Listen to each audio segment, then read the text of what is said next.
خب سلام علیکم بچه‌ها.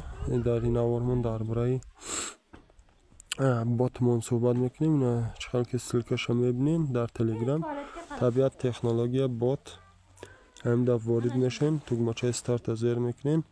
این سلام خوش آمدید با بات طبیعت تکنولوژی می نویسه هلپ زیر میکنین، یکی در همون جای می نویسندگی سبچین در هلپ می نویسین، روی خط فرمان ها پیدا میشه. اینجا شما میتونین ال ویدیوس یا اینکه ویدیوس انتخاب کنین. ویدیوس 5 نواری آخرانی همین کانال یوتیوب من شما در میگیرن نشونتون میده. در اینجا چخالی که میبینین بعضیش حتی شما در اجازه میده که اسکچت کرده بگیرین همون کانال یوتیوب من.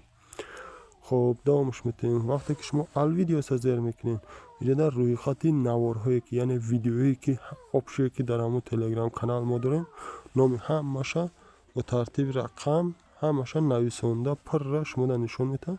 کدام ویدیویی که با شما با نام پرش در کره سلکش زیر میکنین راست همون ویدیو دا میره. خب با همین سربلند خانه آباد باشین.